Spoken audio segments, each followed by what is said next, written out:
What are our favorite FNAF games? Did the FNAF 2 movie live up to the hype? What are our predictions for a third movie? All this and more on this week's episode of We Care a Lot.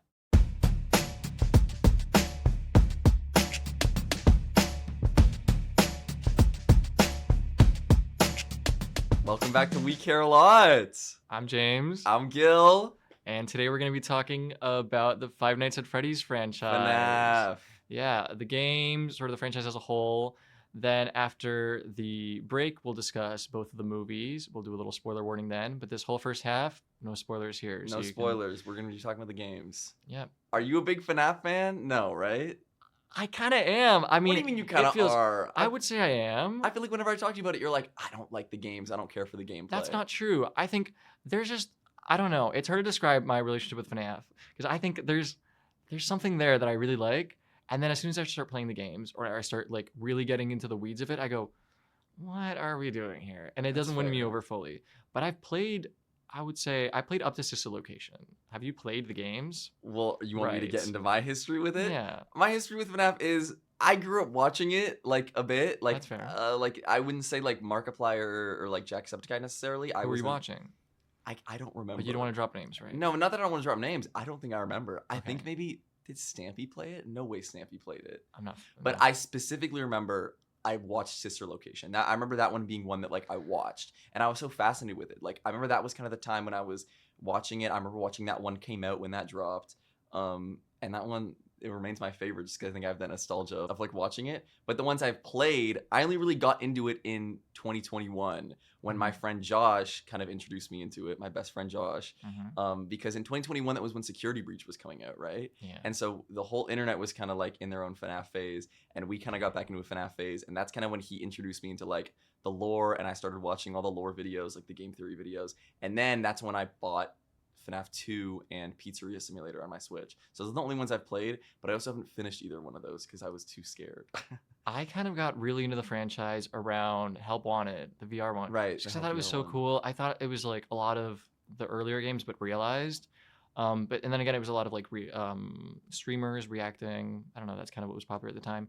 I remember watching it like in bed late at night, past my bedtime, under the covers with my phone on, just terrified. Especially there was like the Halloween DLC. I was like, for Help Wanted. I always thought Help Wanted was a cool like premise. Help Wanted, if you don't know, is the FNAF VR version. Like it's kind of the VR game where you have to get the VR headset strapped on and you're kind of repairing the animatronics yourself. Yeah, well, there's like a lot of different little gameplay segments you can do. You can replay sort of the nights from FNAF 1 to, I think, maybe 3, as if you're the one in the office and you actually have to reach over to the doors and stuff. Then there's the repair sections where you're actually doing like the Sister Location, actually repairing the animatronics. There's vent repair as well, where you're kind of crawling through the vents. And then there's the plush trap, I believe, as well, with you're trying to like scare some of the animatronics in FNAF 4 away with the flashlights. There's a lot of cool stuff, but also because it's FNAF, it's of course like lore relevant, and it's not just like, oh, you're replaying all these little things, but with a new gameplay system. There is lore there? Yeah, it's like a big step forward because that's Glitch Trap. That's Oh, that's when Glitch Trap comes in? Yeah, we'll get more into that. I think we could go through like all the games and yeah, you want to do that? Yeah. FNAF 1. FNAF 1. Here we go. I think it's great. It's a classic. It nails it. Yeah, I mean, I don't know much about like the gameplay. I just know kind of like, well, I know I do know about the gameplay. Yeah, there's not much to know. I take it back. But I know, yeah, it's FNAF 1, you know? I don't think if I have too many specific thoughts on it. I think it nailed the premise right off the bat. I think it's had such enough a good premise. Yeah, to like. It really took the internet by storm with its premise. I think because it was one of those first horror games. It's famous because instead of you going to the horror's coming to you. Yeah. And it works so well for an indie game because you don't need like a huge budget for that. And he made the best of what he had. And do you know like what led him to making Five Nights at Freddy's? So he tried making a lot of games before. Scott Cawthon, the creator of Five Nights at Freddy's. Right. And he had this very distinct style. He liked making sort of these animal characters, but people complained that they looked too plasticky. He did not originally make horror games. He made sort of children's games. There was Beavers and Sons, I believe, is a famous one.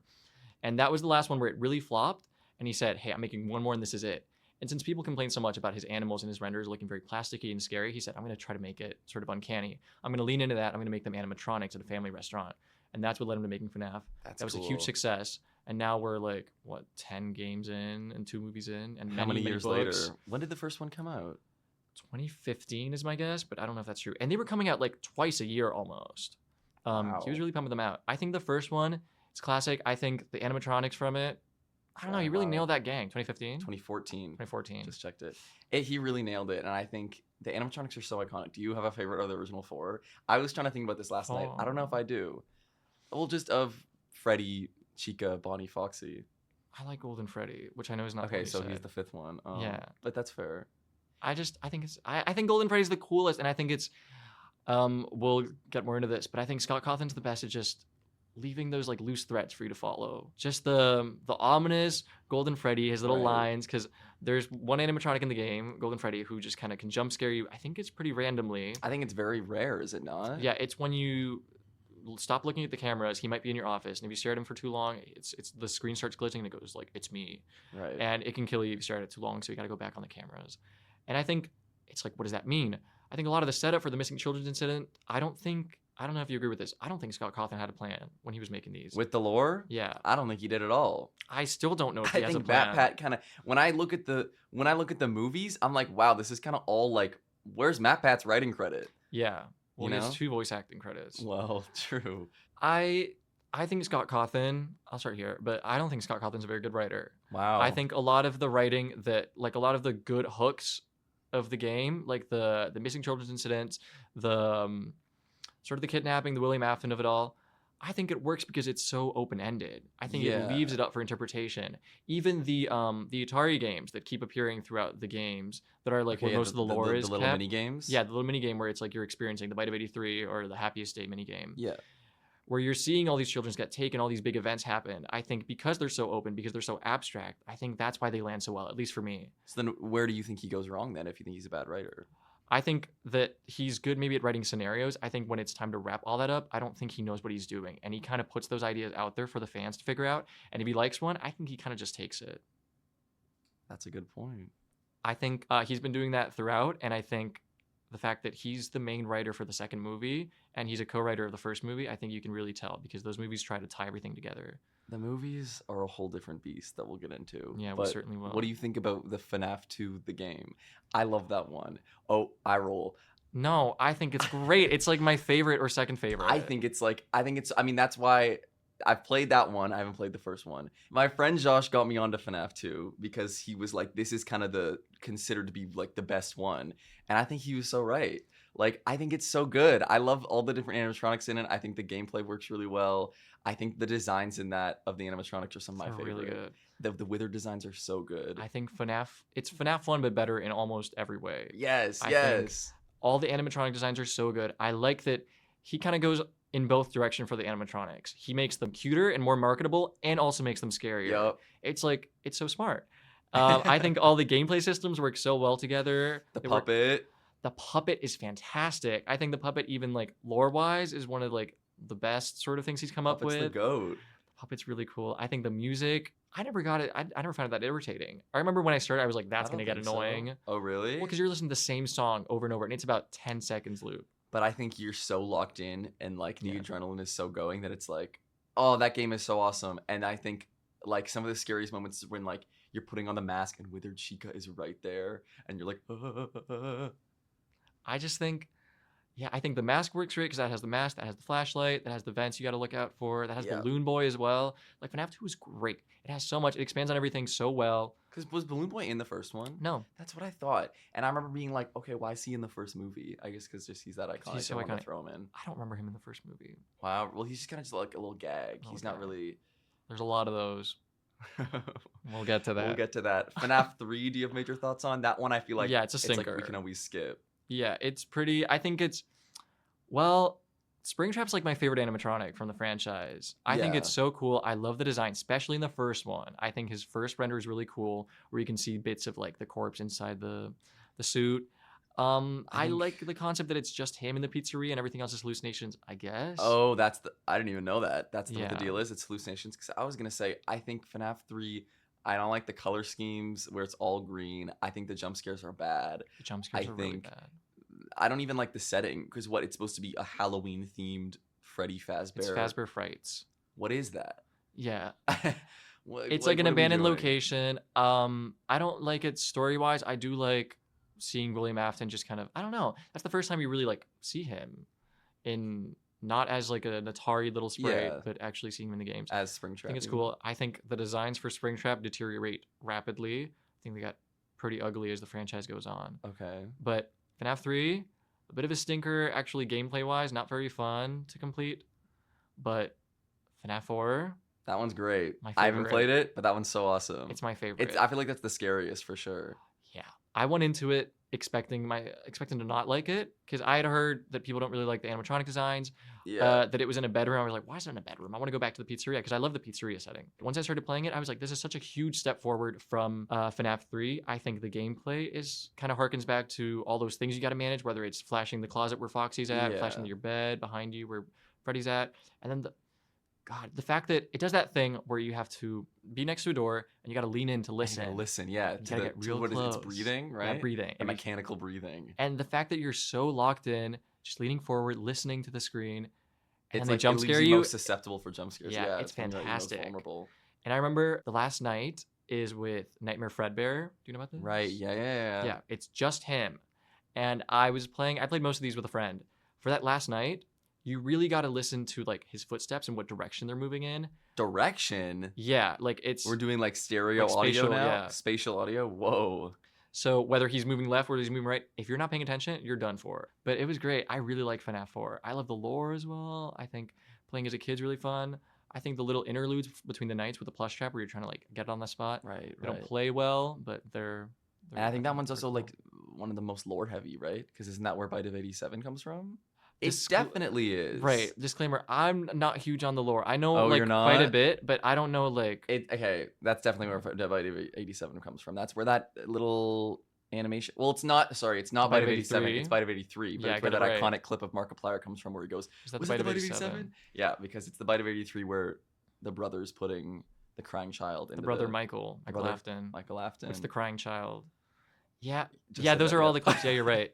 I also think the title screen's really good. Like shout out. I don't know why. I just Oh remember yeah. it's like that red screen. Yeah, I think those are probably some of the best Atari games where you're just kind of wandering the house as the crying child and the little Fredbear Yeah. plush is like, don't worry, I'll help you out.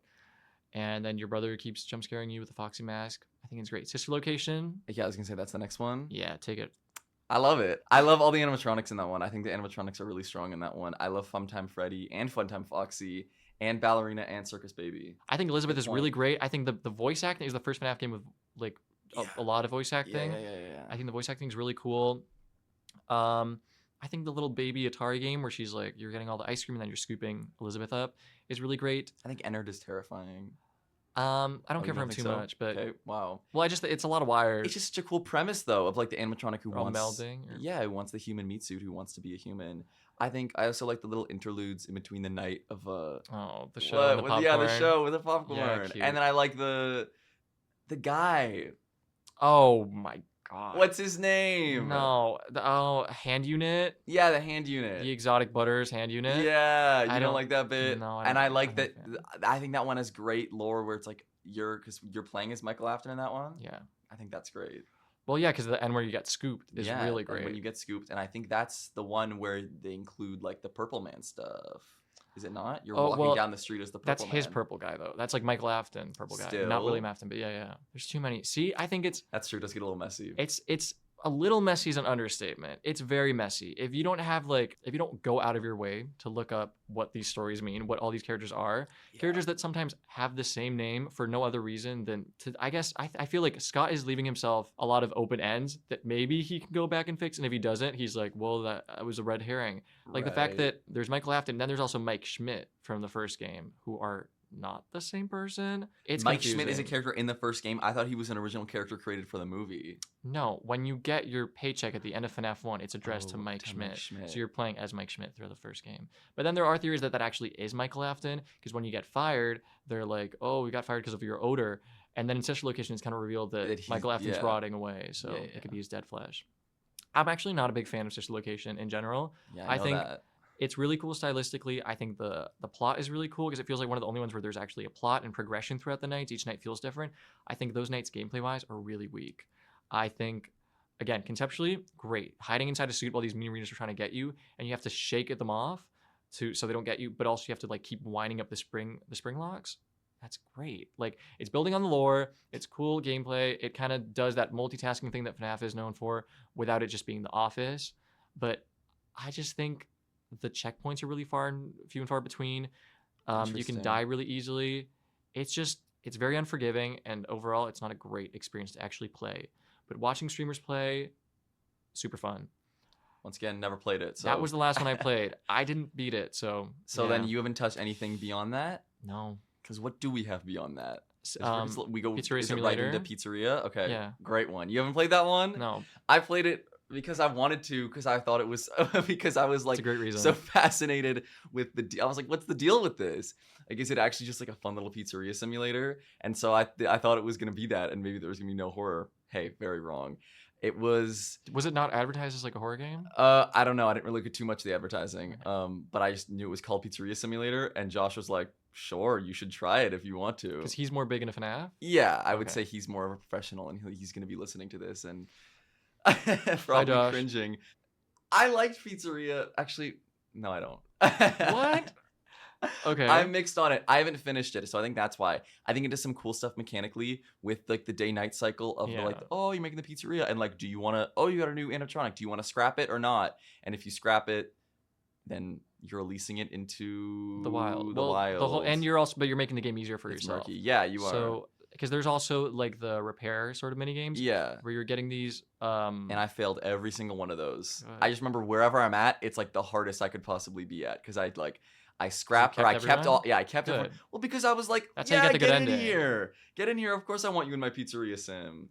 I kept everyone. I was like, baby, get in, circus baby, get in here. Scrap Baby, yeah. Scrap baby, right? 'Cause that's after she gets rejected from The Enter. gameplay, I like it. I actually like it. I think it does some unique stuff with like, oh, you're placing the audio cues over here, and it's like you've got to boot up the computer, and you've got to do those tasks that are loud, and so the animatronics are kind of like scurrying over. It's a lot of like audio management, and like you said, like managing different things, and also like, oh, you got to turn off the PC because that's making a lot of noise. But if Yeah. you keep the PC on for too long, it gets hot. Or no, if you Haven't keep the played. PC on but you keep the fan off, then it gets hot, and you have to manage the temperature and stuff like that. See, as much as I was kind of complaining about Scoth as a writer, I do think Scoth. he's what?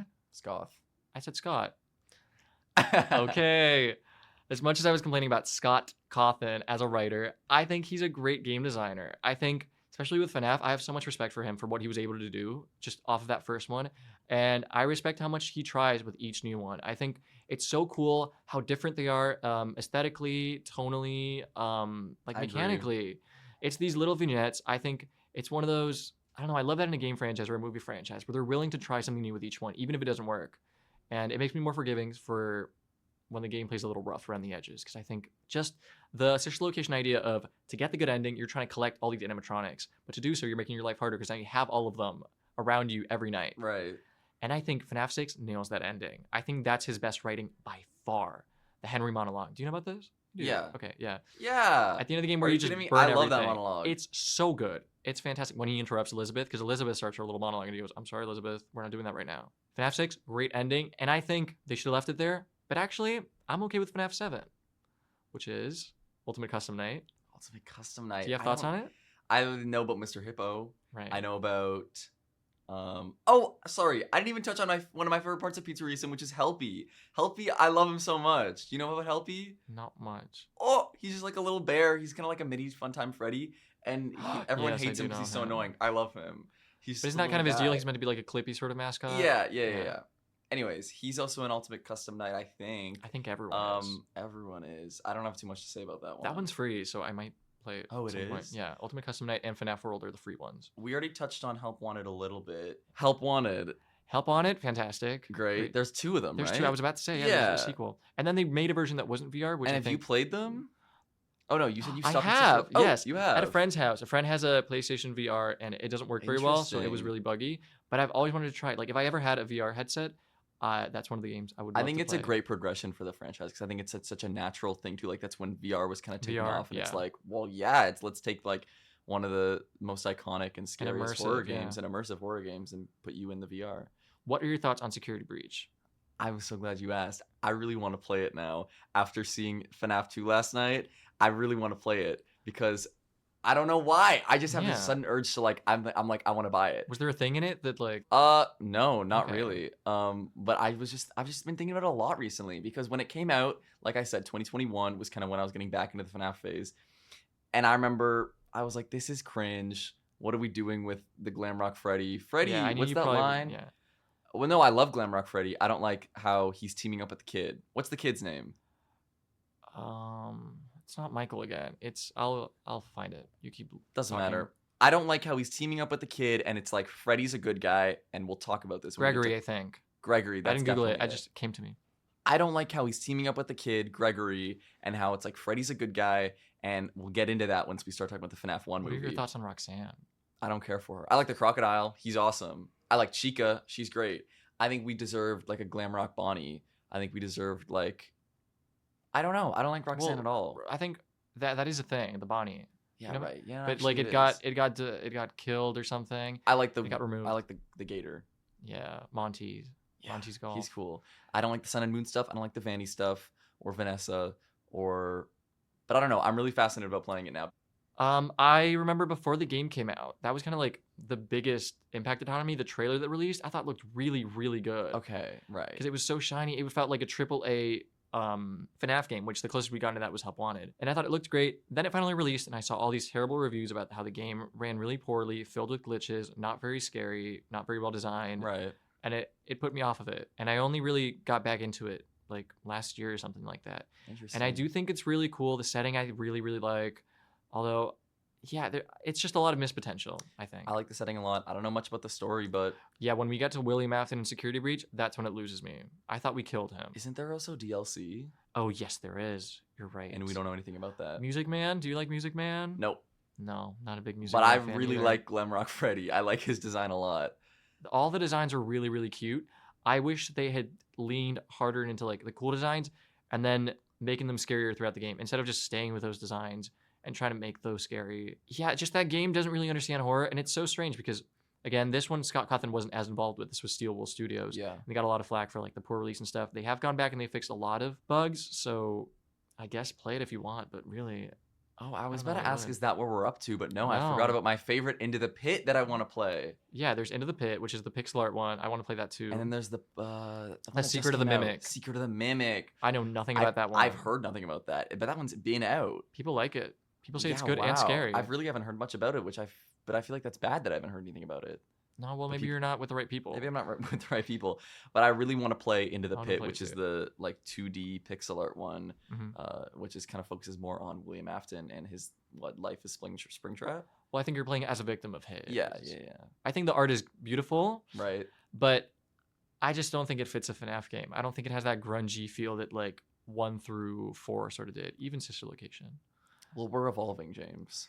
I guess it feels like we're devolving sometimes with these games and the books especially. Some of the lore in the books, Don't it get me feels like started on the books. the more that Scott Cawthon tries to explain, the more I'm like, it was fine before. Hey, we don't need Remnant. The books are We a don't whole need other about beast. we don't need about a magic metal that's what's keeping these children's souls tied to the animatronics. It was spooky, it was mysterious. Let's leave it at that.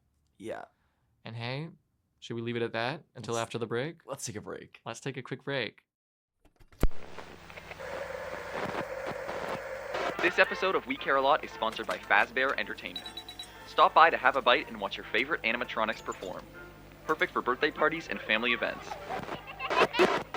Fazbear Entertainment has no affiliation to any alleged incidents that have taken place on site. All right, we're back from the break. We're back. So we're gonna start talking about both of the Five Nights at Freddy's movies now. So spoiler alert for both of those. If you hadn't seen. The first movie, what are your thoughts on it? FNAF 1 came out in 2023. It was kind of like a highly anticipated thing, like the FNAF movie. Well, yeah, they've been making it for a while. Like I Yeah. remember being in maybe middle school and hearing FNAF movie's gonna come out. It's like it didn't feel like it was gonna come out. It was like the Minecraft movie in that way. Yeah. That's also out now. That's crazy. And yeah, I hate both of them. I really think they're both like horrible, horrible movies. They're some of the worst that video game adaptations can offer. And yeah. No. And I hope that in the first half of this episode, you can tell that I do like this franchise. I have a lot of fun with it. I have history with it. So I'm not saying this from just a place of hate. I'm saying this from a place of love. You guys could have done a lot better than that. No. You could have done a lot better. Let's see some of your positivity now. It pains me because it's true. Because the first movie, it's like I got out of it and I was like, okay, it was a fun time. I had such a fun time with the movie seeing the first one because I went with my friend who also loves FNAF, and her and I saw it together, and it was just so goofy. It was just not hitting the horror marks that it needed to for such a terrifying game franchise. The games are scary. The games are and the scary. games are scary without showing much. And I think their games are scary because they don't show much. It's kind of like, I don't know. And they were showing everything. They showed too much. They showed the whole animatronics. Moving, hugging. We were building forts with the animatronics. It was, I just hated how they made them the good guys, and they really tried to tie into the fact that they're kids, but they're kids trapped in the body of the animatronics. No, they're evil. They need to be like evil. Because, correct me if I'm wrong, we're the only bad guy in the first movie was Springtrap, was William Afton. He was the only inherently evil one. Yeah. Which is stupid. I know they're meant to be kids, and they tried a lot. They tried really hard in the first movie to lean into the whole the kidnapping and the lore of it all, and the child. Well, yeah, because something ghoulish is happening to him because he has those dreams and he wakes up with a cut, right? Stuff like that, which is the heck was that? They were just trying to squeeze in a lot of the lore of okay. But also, why are we jumping to security breach? Exactly. With Vanessa? Why is Vanessa in here? That was my biggest gripe with the first movie. And now they're trying to retcon that. They're trying to retcon it like she was always Elizabeth. She's not Elizabeth. She's Vanessa. I agree. I think it was coming just off security breach, and so they wanted to slide Vanessa in there, and they were also trying to fit in the Mike She's Schmidt no one's and favorite. the Afton. And I remember really struggling with that when I first saw it. Now I've come to terms with it. What? I have to say I've come to terms with it. Just that it's all over, that the first movie's kind of all over the place from a lore perspective. That it's kind of like a mangle. And you've made peace with that? I've made peace with it. I've come to terms with it because I think from the first movie I was expecting kind of just a one-to-one adaptation bringing to the screen of the game. How would you do that for something like FNAF? Exactly. How would you do that? It's a guy. And so now I've kind of just accepted that the games are their own thing. They're their own little universe and interpretation of the IP. The books are their own thing, and God knows they're their own beast. And the movies are their own thing that's interpreting the IP in a different way. I've come to terms with it. They're a horrible, horrible thing. They're this I know, it's still a bad movie, but I've come to terms with it. It feels like they're filling them with references to try to get people to laugh to point. They're filling them with moments that aren't very funny. They're incredibly cheesy. And which you Scott don't has like always the Matt had. Pat cameo? I think the Matt Pat cameo I can live with, I guess, if that's what we're doing. It's fun. But I just feel like it's these movies that are, they're sort of targeting this audience that loves these irony poison sort of. It's bad. We're gonna go watch it because it's horrible and we love it and we're laughing and then we're getting a jump scare and we're going, oh my god, they got us. I don't know. What did you get out of that movie? Did you get joy from what? I don't know. Out of the first one? Yeah, sure. I got joy from remembering all the lore. I went, oh right. Watching the first one unlocked a lot of what I forgot that I knew about the games and about the lore. And I had such a fun time. I like the references. I like going, oh, and this and that. Oh, remember that. What I don't care for is when they try and almost rationalize it or kind of ground it with these characters. I don't care for the Mike Schmidt and the sister. Well, I thought Josh Hutcherson was really good actually, but I don't care for the him and the sister plot, and more so the aunt in the first movie. Remember that whole thing where the aunt is trying to take them away or whatever? Yes. That's all stupid. And there's a lawyer also. What? And then hold on, I know what we're about to jump into. But I just feel like it's such an insult to the fans that you're making this movie and you're you can do so much better than this. I know. And this is the best you're trying to do. These writers, they need to be fired. This is horrible writing. It's so bland. It's so lazy. It's lazy storytelling. What were your thoughts on Matthew Lillard as William Afton? I thought he was really great. I thought he was fantastic. You don't like him? I think he was great. I don't know how I feel about him being the job recruiter guy where he goes, Mike, I gotta tell you, your options are limited. And then Mike goes, I don't do nights, which you love to quote. I do? You say that all the time. I don't remember. I don't do nights. And you go, what is that from? And you go, oh, it's the FNAF movie. Oh, see, there's guilt in my voice when I say I don't do nights. I think he's really great as William Afton. And I loved. Sorry, can I jump into FNAF 2? Yes, you can. I loved the Skeet Ulrich. That's insane. I loved it. He was one of my favorite parts of the movie. That's insane. One scene. in this Henry Emily, sliding him in there as Henry Emily, getting this Scream reunion. For those who don't know, I'm a big fan of the Scream movies, and of the Billy Loomis and Stu. As are you, but I guess you didn't like it as much as I did. Aren't you insulted that they're using this like movie? It's like a publicity stunt almost, that they're casting them together just so you can go, the ghost faces are back. I love it. Instead of like trying to actually tell a good movie, reunite them somewhere else where they can actually have a story or something. I do wish they would have done more with like Skeet Ulrich was kind of in there as Henry Emily just to be Charlotte's dad. And we're talking about the FNAF 2 movie now for those who couldn't. We're jumping around. Yeah, they we're blend together. Jumping around. I think they could have. I would have liked to see them slide into the fact that they used to work together. Yeah. Yeah, that he was the co-founder of Fazbear Yeah, Entertainment. they didn't really touch on that. Yeah, that would have been nice, wouldn't it? Oh wow, an actual good you script. hated it. Did you like the second one better than the first overall? I thought I did. When I started it, I want you to know, dear listeners of We Care a Lot, when I started that movie, I said, no, this is going to be great. You were really excited about it for a long time. I think this could be wonderful. I kept saying, oh, the trailer came out, and you said, oh, I don't want to see it, I don't want to see it, I'm excited. Well, then you kept building up the hype because you said, it's a great trailer. I said, it must be great. We haven't even gotten to my biggest complaints yet. But I went into it with an open heart. I was ready. And when the opening started, and I think it's Matthew Lillard probably doing the welcome back, and they do the countdown from 10 to 0. Yeah. I was ready. I was excited. And that opening scene, I loved it. I thought it was fantastic. With Charlotte? Yeah, one of my biggest gripes, and I know we're targeting the children. I can't believe it's PG-13. It feels like PG. That's also one of my biggest gripes with both the movies. I think it should be... It's children dying. It's children being kidnapped and dying. We can show a little more. I think it should be R-rated. I think ideally... I think both of them should have been a lot scarier, and they both should have been R-rated. Ideally, they would be, but I think that's alienating a big audience of children. Yeah. And so I understand why they didn't do it. But even things like that first scene with Charlotte, great. Yeah. I think it's fantastic. When the stab marks on her back, I'm like, come on, we could have done a little more than that. It's like, whenever they try to show gore or anything like that in this movie, it feels like someone got slapped on the face. And she's holding the kid, and she's screaming. And then the puppet holds her. That's great. That was really good. But with that scene, I was like, there were some parts where I was like, what are we doing this? Like, this has to be a dream sequence or something. When she's going up to the parents, like crying and screaming, being like, please, please. And they go, the adults are talking. Hey, that would never happen.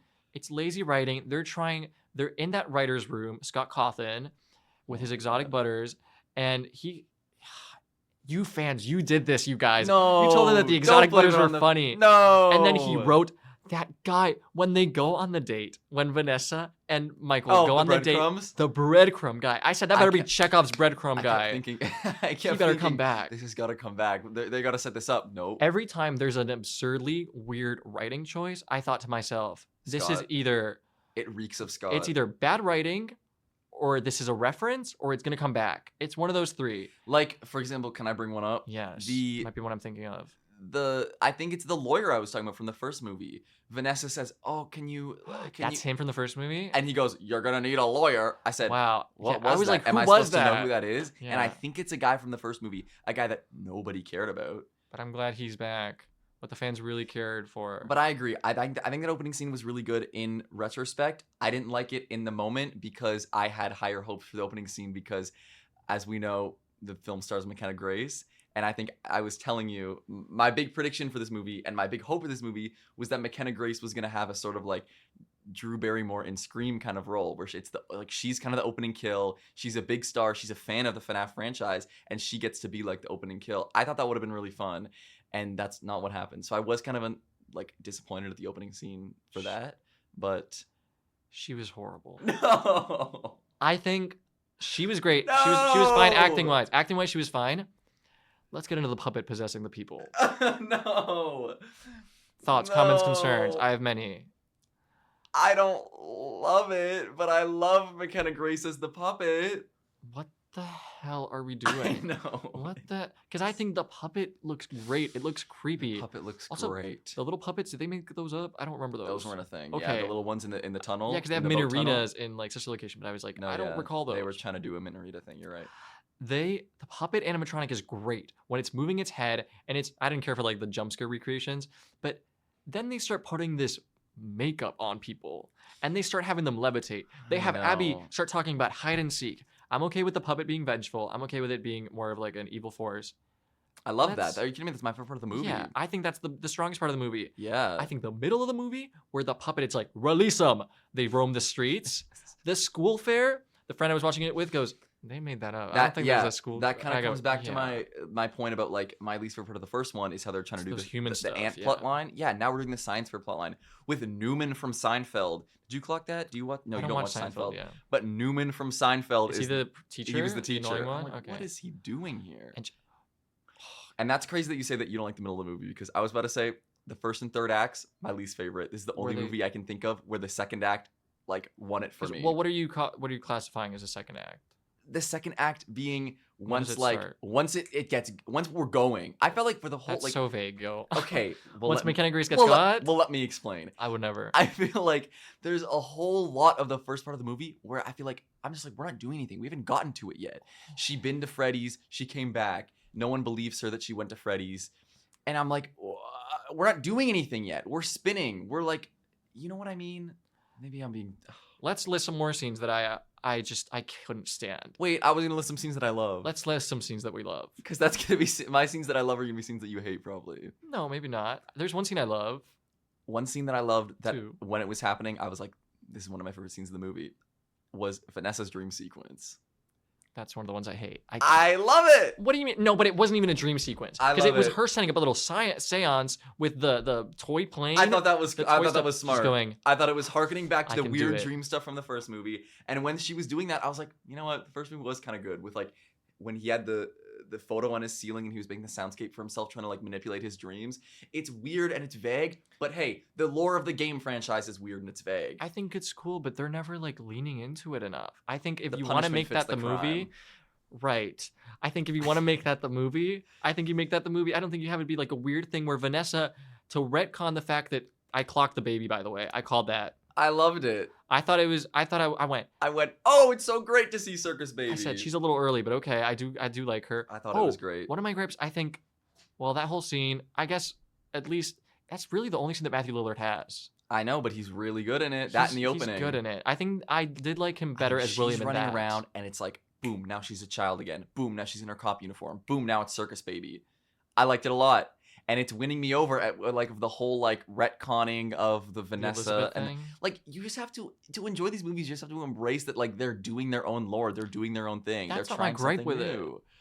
My gripe with it is that it's like it's doing so much that doesn't feel like it should be here. The one where she's doing the biking class in the gym, and she's having and she almost shoots that one guy who, do we know him? Nope. Okay, we don't know him, but she almost shoots that guy. I thought the same thing. I went, have we seen he from him something? Before? Nope, not from anything. No. I think there's also William says something where it's like, oh, you belong to me, blah blah. You're like my prized possession. He says stuff like that, right? Yeah. In the books, here's my book knowledge, which is not much. How do you know this? I've been a FNAF fan. I know things. Okay. In the books, the main character, I don't remember her name. It might be Charlie, or there's a character in the books who is an animatronic, kind of like a baby animatronic. Right. But she doesn't realize she is because she has these like illusion discs on her. Right. That help like mask the fact that she's not a real human being. As one does. So I think maybe they're gonna lean into that, and it's gonna be like, actually, Vanessa's also an animatronic. No, they won't do that. Okay, we'll come back to this a couple years from now. With the FNAF 3 podcast. They've done it in the book. I'm not watching the next one in theaters. I left that movie theater and I said, I regret giving Scott Cawthon my money. No. But, yeah, we'll come back to that. I don't know where that's leading. I don't think that's what they're going to do, but I think it's a possibility, and that line was weird. I called the baby, though, because he was like, you were my favorite, and I was like, they're trying to make her Elizabeth. When they're doing the, like, oh, Mike Schmidt is in the desk chair, and we're doing the FNAF 2 gameplay. I thought that was awesome. I thought it was cute. I think, once again, it's poor writing. It's just references masked as writing. Oh, grab the mask. Oh, they're not going to see you. It's because it's the thing from the game. When you wear the mask and the wizards don't clock it. I also think... But guess what Foxy does? The excuse of, but it's for the fans, though. You got to let the fans enjoy it. I think that's a lazy excuse. I think it can be for the fans and also not suck. Yeah, I agree, but... I just think... I thought it was fun. Think of someone...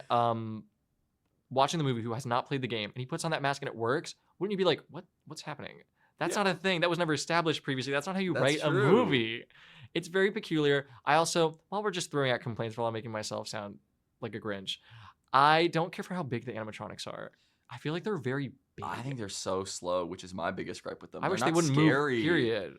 They're not scary, and yeah, they're massive. Like when she's bringing Chica to the. They look really big. Mangle, especially, I'm like, it should be skinnier. It should be lankier. It should be scarier. I thought Mangle was also one of my favorite scenes of the movie. When she's in the car with Mangle, that was terrifying. It was scary. That was Could've really been well scarier. done. When Mangle those sausage fingers came across. No. Mangle's been this like that was the scariest the animatronics have ever been. That like the roar, that mechanical scream that they do.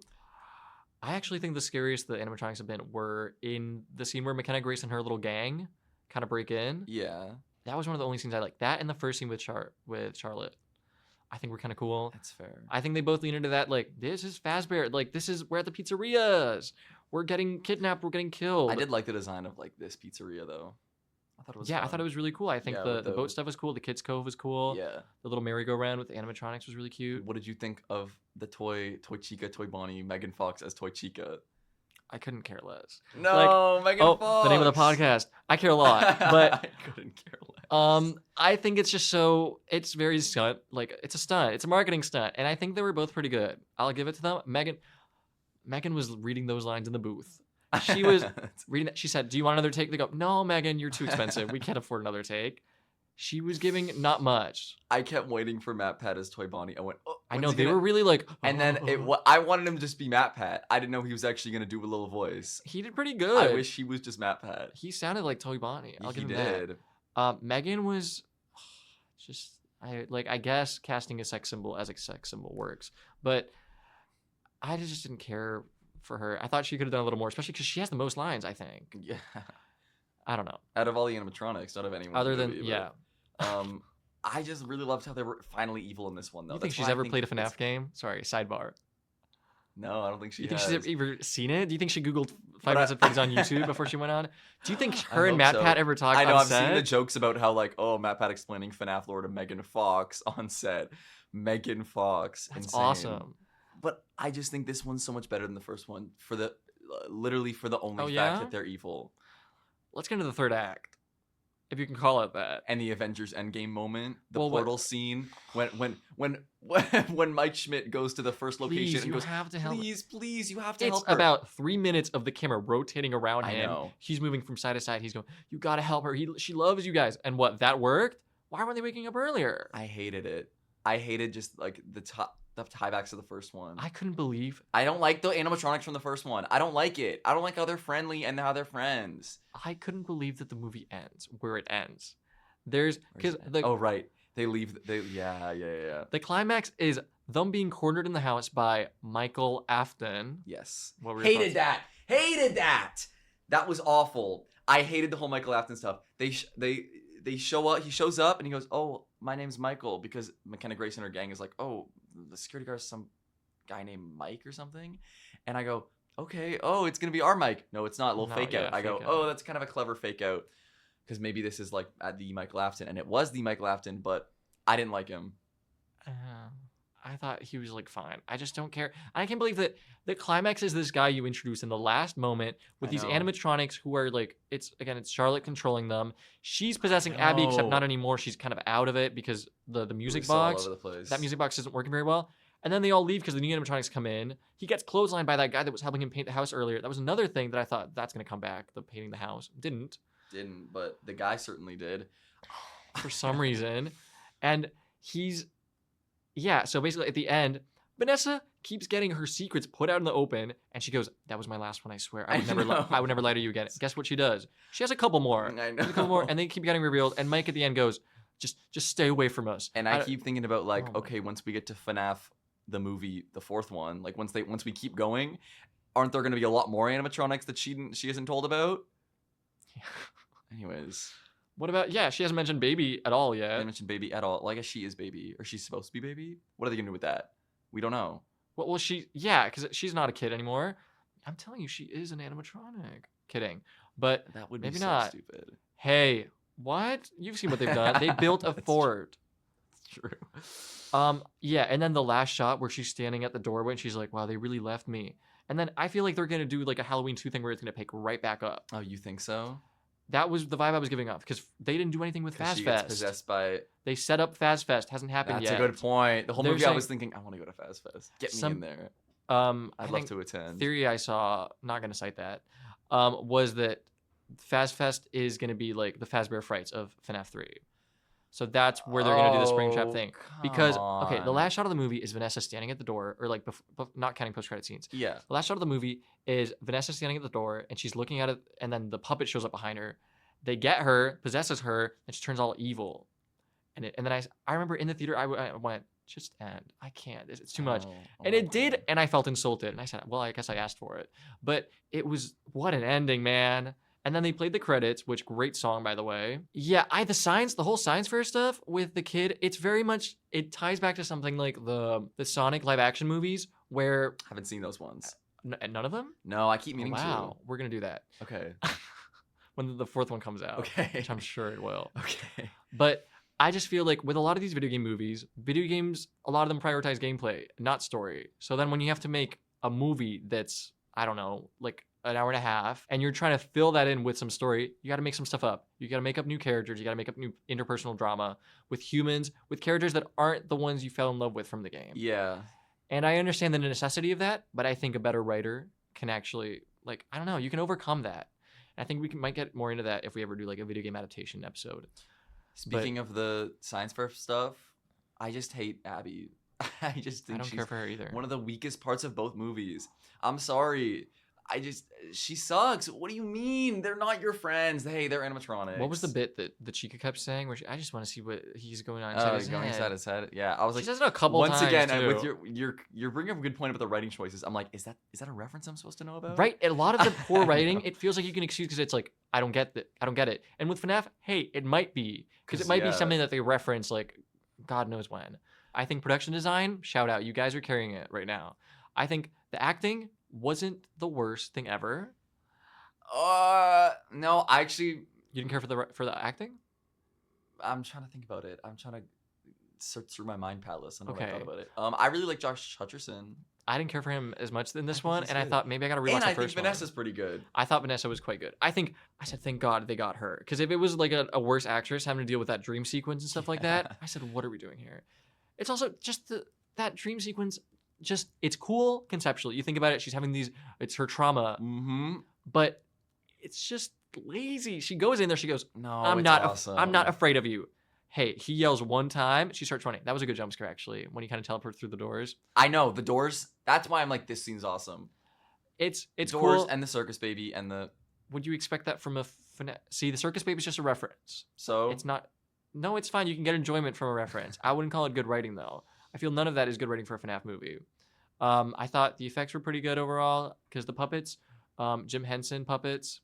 Really? Yeah. No. You didn't know about this? I'm going to double check that really quick. But yeah, the puppets, at least in the first one, were made by the Jim Henson Company. Texas Switch. They look good. I don't even know how they're made, if there's like a person in there. But I just don't think they're scary enough because they're No. so big and they're so clunky. They move. The games are scary because they move. Do you have hopes for a third one? Dread mostly. No. I don't know about Not really hope. hoping. Despair, probably. But I think that you brought up a good point. Like the Fast Fest thing could be interesting if they try to do that as the Fazbear Frights. They're gonna Maybe make a if they FNAF. try and pick up right where they left off. Because here's I my- just hope they don't try and do FNAF 3 the game. Well, that's my thing. The first one, I'm like, they're pretty much. It felt like they wanted to do the first game, and they kind of did. I didn't care for the first movie, and I don't love the first game as much as I like the second one. So I thought maybe I'm gonna just really like this one because I love the game. Not the case. So I worry for something like FNAF 3, Which is where already a it's- game that you don't It's pretty like. universally panned as not Yeah. being great. Who wants that, and what's it gonna I be? think they should skip. In my opinion, once they give me the writing credits to do FNAF 3, Yes. I would skip to Sister Location. I would skip to FNAF 4. I would skip to something much more interesting. Do Or Afton do your family own stuff. thing. Yeah. Yeah, do Afton family stuff that you're trying to set up with Vanessa and the Michael Afton that we just met. Because is the crying child around? Ballora, is she involved? What's up with the wife? Yeah, I would do all that.